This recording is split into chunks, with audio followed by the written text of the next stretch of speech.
बिस्मिल्लाहिर्रहमानिर्रहीम। अस्सलाम वालेकुम।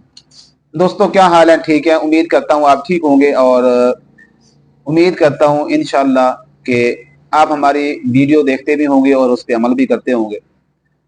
तो आपकी खिदमत में हाजिर हूँ आज एक नई वीडियो के साथ, एक नई बीमारी और उसके इलाज के साथ कि रिकेट क्या होता है। रिकेट नाम की बीमारी होती है जिसमें सबसे ज्यादा जो मसला आता है वो आता है बच्चों की हड्डियों का टेढ़ा हो जाना। आज हम बात करेंगे बच्चों में एक आम मगर काबिल इलाज बीमारी रिकेट्स के बारे में, जो हड्डियों की नशोनुमा में कमी या खराबी की वजह से होती है। ये हड्डियों की बीमारी है।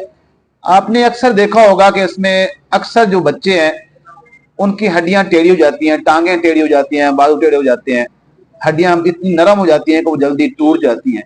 तो इंशाल्लाह रिकेट बीमारी की वजूहात, अलामात और होम्योपैथिक इलाज के बारे में हम आज बात करेंगे। तो रिकेट्स एक ऐसी हालत है जो आम तौर पर बच्चों को मुतासर करती है और विटामिन डी, कैल्शियम या फास्फोरस की कमी की वजह से होती है। यह बीमारी हड्डियों को नरम, कमजोर और बिगड़ा हुआ बना देती है, जिसकी वजह से बच्चों की नशोनुमा मुतासर होती है।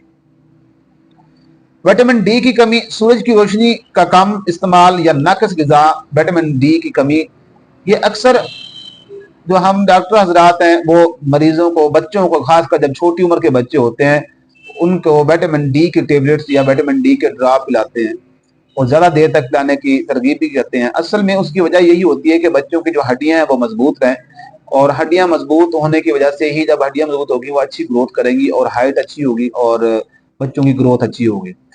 तो कैल्शियम की कमी, दूध या कैल्शियम से भरपूर ग़िज़ा का कम इस्तेमाल, तो ग़िज़ाइयत किल्लत, मौरूसी अवामिल, जिगर या गुर्दे की बीमारियां, तो इन वजह से भी ये मसाइल आ सकते हैं। अगर अलामात की बात करें तो हड्डियों का नरम होना और आसानी से टूटना, टांगों का टेढ़ा होना, जो बो लेग्स होती हैं, मतलब अक्सर आपने देखा होगा कि बच्चों के जो घुटने हैं वो बाहर को निकले होते हैं और पाँव जो है वह साथ जुड़े होते हैं, मतलब टेढ़ी लगा लें कि टांगें टेढ़ी होती हैं, बाजू टेढ़े होते हैं। अक्सर बच्चों की पसलियां टेढ़ी हो जाती हैं खांसी कर करके या ज्यादा देर खांसी रहने की वजह से। ये मैंने बहुत से केसेस देखे हैं कि जिनमें बच्चों के पसलियां जो हैं वो टेढ़ी हो जाती हैं खांसी करने की वजह से। उसमें भी रिकेट ही होता है और रिकेट की बीमारी होती है।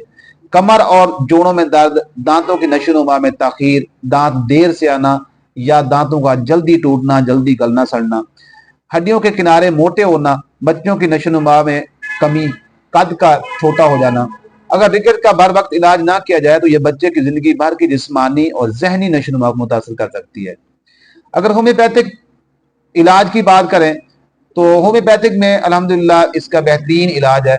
इसमें बेहतरीन मेडिसिन कलकेरिया फास है, कलकेरिया कार्ब है, सिलेशिया है, फास्फोरस है। मैंने बार आजमाया है फास्फोरस को। जिन बच्चों की पसलियां टेढ़ी हो जाती हैं खांसी होने की वजह से, नमूनिया से या ब्रोंकाइटिस की वजह से जोर लगा लगा के, तो फास्फोरस अगर वीकली एक डोज दी जाए 1 ml के अंदर तो अल्हम्दुलिल्लाह बहुत ज़्यादा इंप्रूवमेंट आती है। लेकिन उसके साथ विटामिन डी के कैल्शियम, विटामिन डी और कैल्शियम की गोलियां या विटामिन डी किसी भी तरीके से देना बहुत ज़रूरी होता है ताकि हड्डियां मजीद मजबूत हो जाएं।